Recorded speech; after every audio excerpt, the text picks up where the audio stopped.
Welcome back to the Fostering Financial Victories podcast. Thanks for spending some time with us and joining us again. Before we get started, I want to say how much we appreciate everybody taking the time to listen to these episodes, watching us on YouTube, sending it to your friends and family, sharing it to everybody. So I am joined today with Kylie and Jenny. Okay, so Kylie Felker is our COO. She has not joined us for an episode yet. She has had the privilege of having to watch every single one of these and approve the message before it gets to the masses. So thank you for joining us. Jenny is our intern / extraordinaire planner. She started as an intern, and then now she is a full-time member of our team. So we've got a different topic today. We're going to talk about a transition that our team recently made. So we have moved again. Now we're in our hopefully permanent space.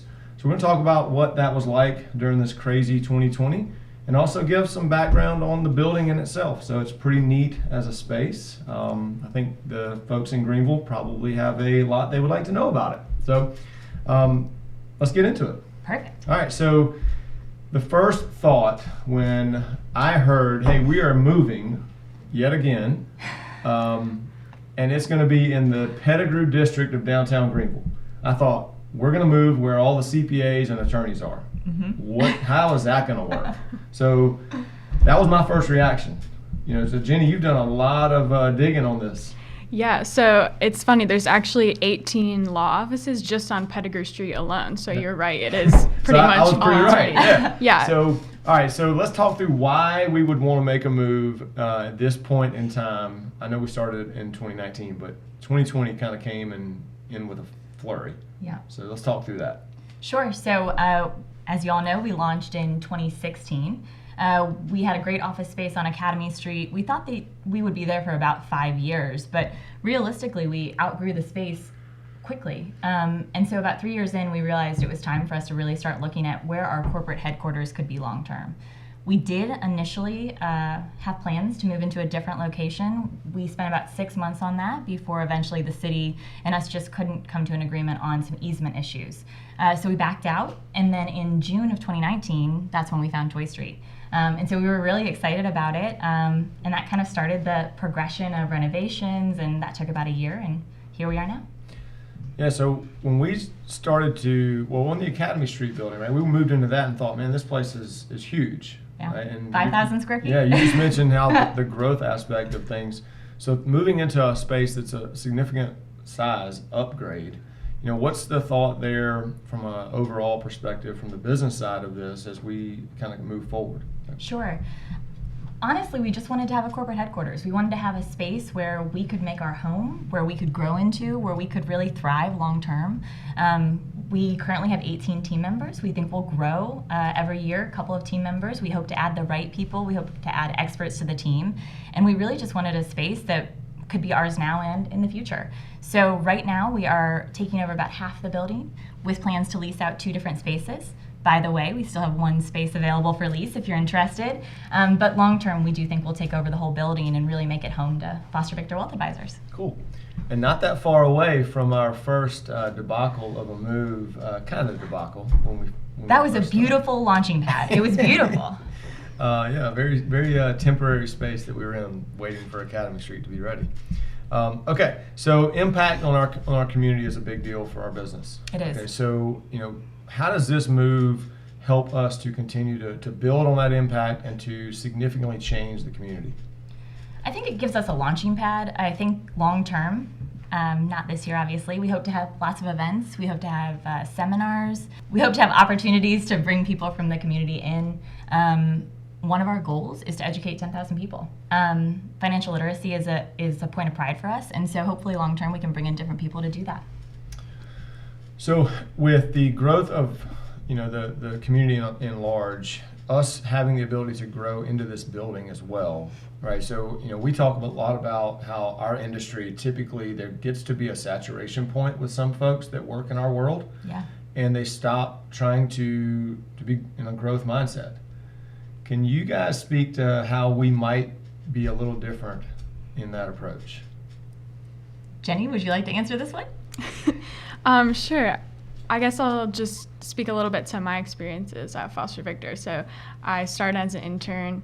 The best intern. Sorry to all of the Thank interns you. watching. Over the summer, and then I stayed on part-time through my last 2 semesters at Clemson. And I've really just seen, everybody has such high hopes for the firm, and everybody just has such big dreams. We have development day every quarter, so my first one of those was super fun.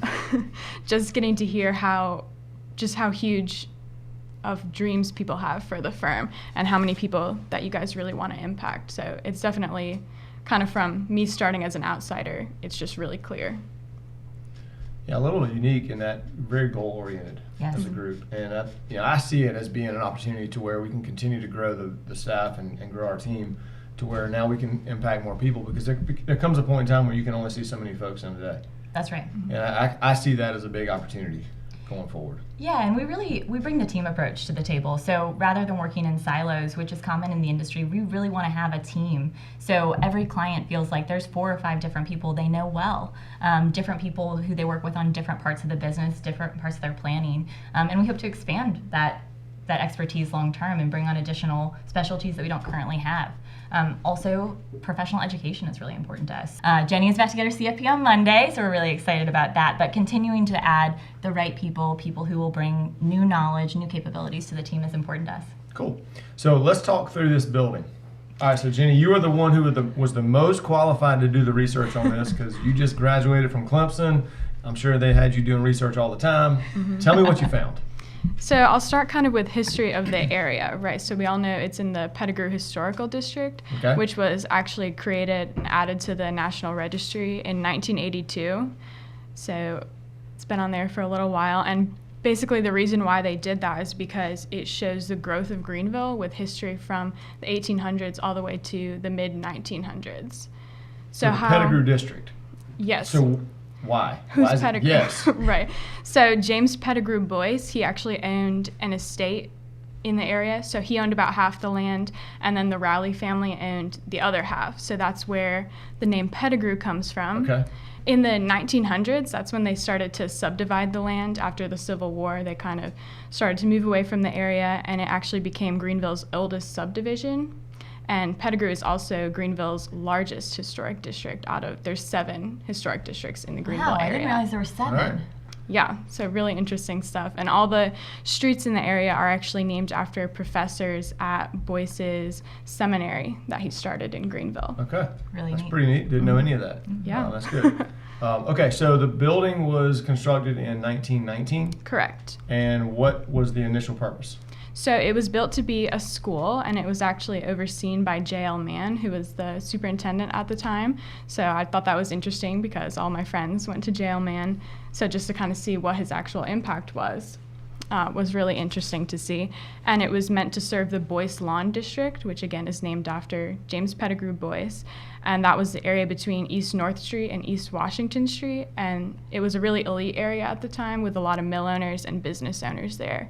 And it remained a school until about 1972. So really a bulk of the history there is the school building. Okay, so it's had a little bit of a scattered use since then. Right. So what all has been in that building since the 70s when it stopped being a school? Yeah, so the most interesting time that it had was it served briefly as a daycare facility. A church in the West End actually burnt down, and they used the space temporarily to house their daycare portion. So it's kind of interesting to imagine little kids running around there. We still have that sometimes, like when we take our Christmas card photo, 20 kids running around. And then after that, it was renovated to be office space, and a couple of different tenants were in there, a bank, insurance company, some lawyers, and then really the main tenant started in 1993 all the way into 2014, and that was SC Telco Federal Credit Union. All right. And when was it put on the registry? 1982. 82. Okay. So that kind of goes into a lot of the challenges. Oh, yeah. Right? So everybody knows if you've had any dealings with historic buildings, there's not a lot you can do to them. Mm-hmm. So let's talk about your experience going through this renovation / build out, however you would like to call it. Well, I have to first acknowledge that I had a great team, right? We worked with Maven Construction, Nandina Home and Design, Craig Golden Davis was the architect, Stuart Stanger. We worked with a lot of great people that really made it possible. I have to admit, when I first saw the building, I didn't have the vision. It was a wide open space. The former owner, Chris Babcock of Babcock Investment Company, had done a great job really tearing out the walls, cleaning everything up, but it was just wide open. And the idea that we were somehow going to fit offices and conference rooms and all of this stuff in this open space seemed daunting. But it was a fun process. We learned a lot about what you can and cannot do. For example, you'll see beautiful beams in the ceilings. We wanted to expose all the way up to the bow trusses. That wasn't possible, but we were able to leave about half of each of the beams exposed. And then Maven had a great idea to kind of clean them up and stain them so they were really a focal point of the building, which is one of my favorite things. Oh yeah, yeah.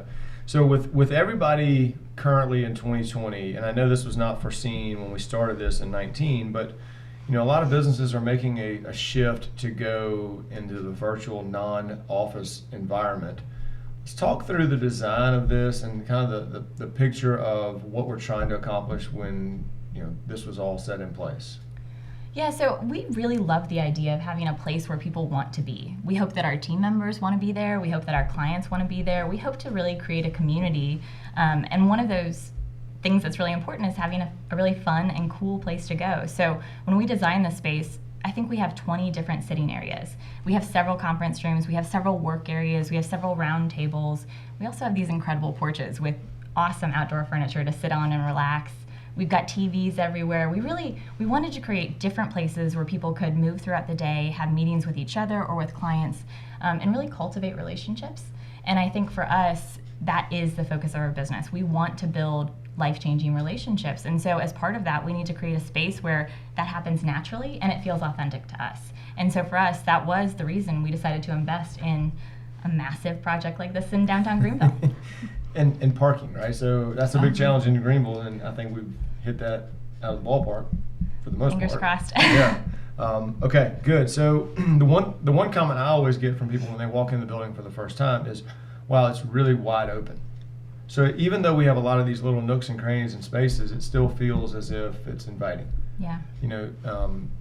Jenny, you can speak to this from being at the other office, kind of the same way, right? But this just is a little bit different. Right. Yeah, and I love downstairs. So I'm downstairs, and it's really open, and they're not really offices per se, but kind of little areas with glass walls around them. So really open. I can yell across the room to anyone I want to. And as a new employee, that's been really valuable for me, right? Because I was an intern, but obviously coming back in August, I still had a lot to learn. So it's been really valuable for me to be able to just collaborate in that space. Like, I always bother Gordon, ask him like 100 questions. He knows this. He's good at ignoring some people sometimes. Can't ignore me. I'm right across. I can see him at all times. Throw something at him. I love that. All right, so with the design of the building, and I mentioned a minute ago about the push towards a lot of businesses going to this virtual setting, and we've even seen it in Greenville, not so much in Greenville, but in some of the surrounding areas where office buildings are now just becoming vacant. Even the one we were in previously, the other tenant, evacuated essentially back in March. What are your thoughts on, we've made this decision to be in the space that we're in, and how this plays into the culture of maybe combating the push towards virtual working for everybody? Like, let's talk through that, because I know we had some of that. We did. And honestly, we learned a lot from that. I think work from home and virtual employment is a big thing. I think it works for a lot of companies. I think it works for a lot of individuals. For us, we found we were really just missing each other. We were missing those face-to-face conversations. For me as a leader, I was missing watching how people reacted, seeing how their body language was. I think everybody will remember I FaceTimed everybody. I couldn't bear not seeing them when I was giving them good news or bad news. And so I think we just found that we were way better. We flowed better, the processes worked better, and we were really able to integrate all of the different aspects of planning when we could see each other every day. And for us, it's, I think, going to continue to make sense to really invest in a physical location for those purposes. Do you think other businesses will at some point see maybe there's not as many pluses associated with having people spread out all over the place? I know, obviously, if you think about the metropolitan areas of Atlanta and New York and Charlotte, a lot of businesses have seen a reduction in cost from not having these, office buildings that they're having to keep up with, and employees aren't having to worry about, where do I park, right? How do I get into the city? Like, how much time do I spend in traffic? So that's it's a big advantage. Greenville, I don't think Greenville fits that market, not yet. Hopefully it never does, but I like being able to get to work in 15 minutes, so that's good.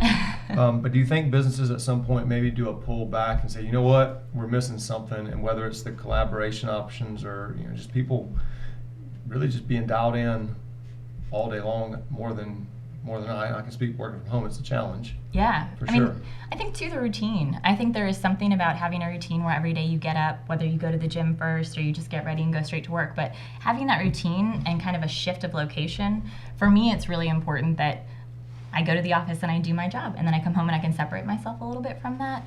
I see that being a push in the future. I think people are going to miss that. Yeah, I know personally when we had a couple weeks there, we had to work remotely during this transition period. I felt like I worked longer during the day and never really turned it off. Yeah. And I don't know whether that's maybe an internal guilt thing of, hey, I'm not at the office, so I don't have an excuse why I can't continue to work, or what. I don't know if other people have that same thought or not. I think you're seeing the statistics say that people are working more on average. And for me, while I love everybody giving me a lot of time and a lot of hours, I want there to be work-life balance. Yeah. I want people to be excited to do their job, but also feel like they can take a break. And I really worry about burnout. I already foresee some of that happening. I've experienced burnout. It's tough. And I think having, again, that routine gives you the ability to avoid that. And a lot of interesting things happen when you're working from home. Oh, yeah. Yeah, I've got some great stories Yeah. from Zoom calls. I was one of those. So I'll tell a story. So we were doing one of our development days, and everybody's working remotely, which was a definite difference. So Oh, you yeah. weren't able to collaborate internally. And I just happened to be home with all 4 of my kids with kind of running solo, and internet would really not work. He kept freezing, Yeah, and he would just freeze with some stuck. great faces. So, and I happened to look down. There's 17 devices on my internet just running, and no wonder it wouldn't work. So, it's a challenge. 4 It's a devices challenge. per kid. Yeah, it's a challenge. All right, so you kind of start thinking through this. And I know it's a touchy subject with a lot of people right now with the work from home balance, and even with kids going to school, right? So kids are doing all this virtual, learning, and my oldest 3 are doing a kind of that hybrid model. I see it. They don't get the interaction, the social interaction. They don't understand how to read body language, like what you're saying. I assume that's something that can be worked around, but I just don't know how long that takes and what the impact is going into like a business setting, trying to maybe make a relationship with a client. It's really hard. Yeah, I think it's a great point. And I think there's a true value add in the intellectual knowledge that's shared when you can watch somebody do what they do every day. So I know I learn a lot from everybody, from you and Jenny to everybody on our team, to even watching clients as they come in and seeing what could make their experience better. I would miss that. Yeah, I know we may be downplaying a little bit the advantages of working from home, but one of the big things that has come out of this to make us better with serving clients that are not in Greenville is the advances in technology and things that we've done. So let's talk through some of that. That was a big deal for us. So I don't know how many TVs we have in our space, far too many. But everything from having Apple TVs so we can screen share to in our large conference room, we actually installed this massive, it looks like a rotating eye. It kind of looks like Big Brother. Yeah, a little bit. But it's a huddle camera, and it makes it so that if you're on a Zoom call or a GoToMeeting call, you can actually have the camera follow the speaker and really have 10 or 12 people sitting around the table, and whoever is participating from the computer can see everything. It's fantastic, and it makes it easy to have meetings with people, no matter what their geography. But it is a little weird to get used to. Yeah, yep. A little I agree. creepy. I agree. All right, so some of the learning experiences that were taken away from making this transition. So we had 2 things that went on sitting at the table. So Jenny, you transitioned from intern, undergrad college into full-time role during what's probably going to go down as the craziest year on record. Yep. Kylie, you basically commandeered the transition of moving a business during the same type of scenario and having to work with a lot of different companies during the same time frame as everybody is essentially shutting things down. So let's talk through your learning experience on both of those, and hopefully people can take something from that. Yeah, so I just graduated from Clemson in May, so I spent about my last 2 months or so doing virtual learning because we kind of went away for spring break and then never went back. And I think really I've just learned the value of human interaction, face-to-face, and then even face-to-face virtual versus just kind of communicating via email and things like that. Because a lot of classes didn't even have Zoom calls. They would just post videos or post notes, so you'd be on your own. So you really didn't get any sort of feedback. And then even with the ones that did have Zoom calls, I noticed that people were a little more hesitant to be interactive, whereas sitting in classes, you know, people can see each other and get a read off each other and know when to jump in.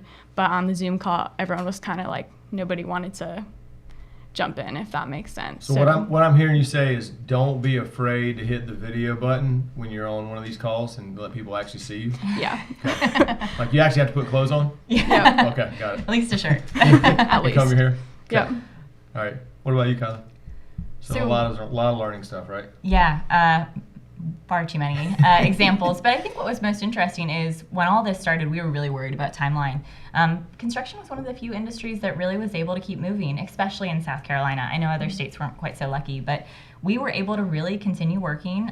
Again, in big thanks to our vendors who did a great job kind of managing that process. But the hardest thing was continuing to have weekly or biweekly meetings where we got everybody together. People didn't want to travel. People didn't want to meet. And so a lot of that communication had to be done differently. And I think, the timeline suffered just a little bit. We were lucky to move forward at a pace we did, but it was definitely challenging. And it was challenging because you wanted to go look and see the space. I think it was not until maybe a month before we moved that most of the team actually got to go see the space. They were kind of in the dark because there was already too many bodies at Toy Street. We were trying to limit interaction and keep everybody as safe as possible. So it made for a grand reveal, in my opinion, but I was probably the only person going back and forth from Academy Street to Toy Street on a regular basis. Yeah, I didn't see it until, 3 weeks ahead of time? They were doing the floors. Yeah. So the only time I'd seen it before then, it was just an empty shell. Yep. And I was very surprised. Yeah, because I didn't have the vision either. I couldn't see it. So we had some weird things happen. Yeah. Right? So you might find that funny. There are a couple of really great stories, and probably far too many, but one of the interesting things about having an old building is old doors. And so early on, we realized that the doors weren't always locking. And so I actually requested that Erik, he's one of the people that leaves later every afternoon, that before he left, he locked all of the doors and verified that they were all actually closing. Yeah. Because I was afraid, they wouldn't lock, and whether it be theft or an animal of some kind would crawl into the building at night. So every night, Erik checked the doors. Well, one night, the front door would not lock. It was just... Wouldn't do it. Yeah, the latch just wouldn't do. So our project superintendent, Jeff, from Maven, actually came after hours and put a bike lock around the door handles so that nobody could get in and so that we could figure out what the problem was the next day. So that was a great story. Second favorite story is we have an elevator in our building. And it's a really great thing to have an elevator. Also comes with a lot of expensive problems. And pretty early on, we realized that there was some sort of an oil leak from the elevator shaft. And it was recommended that cat litter would actually clean that up a little bit. And I don't have a cat, but somebody on our team, Sarah, does. And so she said, I'll bring some cat litter. And so I was like, yeah, bring a couple of scoops. Turns out you needed a whole bag of cat litter. So we put 2 scoops of cat litter on an oil leak and essentially did nothing. And we're lucky enough to have somebody come out and fix it. But yeah, never thought I would have to text one of my team members in the middle of the day and say, can you bring me some cat litter tomorrow? So pretty random. Yep, it was a real team effort. Everybody really brought their strengths to the table throughout this entire build. All right, so you mentioned the folks who were involved in helping. I think you mentioned all of them. You might have mentioned 1 or 2. Yeah, I think the other people we want to talk about, right? Commercial Engraving did all of our signage. Yep. We actually were able to create a monument sign on the exterior of the building that really mimics the facade. It's really cool. We also worked with NC&E on all of our lighting. And we also worked with Casted. And one of the things that's really cool about our space, probably my favorite feature, is that everything's operated on an app. So literally I pull into the parking lot every morning, I press a couple buttons, all the lights come on, all of our Apple TVs come on, all of our music comes on, and there's smart switches throughout the entire building that make that possible.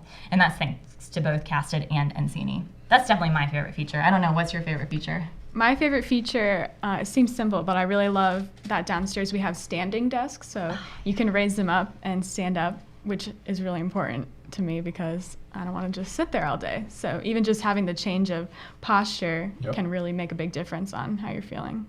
And somehow Nandina found desks that you can actually program different settings, right? Yeah, just figured that out. Stand up at certain times. Unbelievable. That's fancy.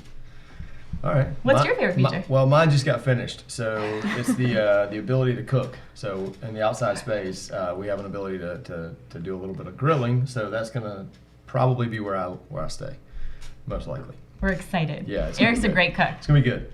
All right. So the one takeaway you mentioned from anyone who is gonna take on a project like this, what's the one piece that you can just say it's probably gonna happen? I mean, I think with residential or commercial, you're going to be over budget and over timeline. And some of it was stuff you couldn't foresee. Yeah. I'll give you a crazy example. We have a pretty big lot, but there's actually a fence that goes around our lot. One of our neighbors, that's outside the fence, obviously, the retaining wall from our property was falling into their parking lot. So, that was thousands of dollars to fix. We had a sump pump issue within the elevator shaft. Just little things like that that you can't foresee, and especially with an old building, whether that's leaking in the crawl space or old windows with condensation, there were definitely a lot of things that, even with a strong contingency, were not accounted for. Yeah, that sounds pretty familiar from just about anybody who's done a construction project. Yeah. Yeah. And we were lucky. I mean, we were only about 2 weeks behind schedule. Now, the exterior portion of our building was a little farther behind, and that was really due to materials. But overall, we were very lucky, all things considered. Cool. All right, so the consensus of this discussion, you got to come see us. Yes. You got to come see it. All right, so we're happy to host you. All And right. in the meantime, we're also working on a 3D virtual experience that will hopefully be on our website, so you can experience it whether you live in Greenville or don't, and you don't feel comfortable coming into the space. Nice. All right, so I'm gonna shift to the much anticipated question part. All right, so you guys both know the questions because you've listened to all these. Jenny, I'm gonna start with you. If you could buy anything in the world, regardless of cost, what would it be? Right now, I would buy a big piece of property All right. with some ponds on it. Where would it be? What area? Piedmont. That's where I live right now. Okay. I like it out there. It's a little far, but I love Greenville because you don't have to go that far out of the way to get a completely different feel, city versus country. You probably shouldn't tell a lot of people where you want to be because they might go and start looking. Yeah. All right. Last two things you spent money on. I had Chipotle for lunch yesterday, and then I bought a new pair of shoes. Okay. All right, Kylie. If you could buy anything in the world, what would it be? So one of my dreams is to cruise around the world. I really want to see the entire world, but I don't think I want to fly everywhere or stay for a long period of time everywhere. And so if I had a yacht that would somehow get me around the world and I could take all of my friends and family with me, that would be my dream. Okay. I like that. Yeah. Last two things you spent money on. I actually did some shopping online last night, which I'm guilty of far too often. And I bought new shampoo, and I also bought some birthday cards. All right. You both had an answer. Most people have to think about it for a little bit. All right. Guys, thank you for coming. We appreciate it. Hopefully you've enjoyed this episode, learned a little bit about the behind-the-scenes action that's going on in our business in the last 9 or 10 months. You can find us on our website if you have questions or you'd like to send us suggestions on topics, or if you just want to reach out and connect with one of us. It's fostervictorwa.com.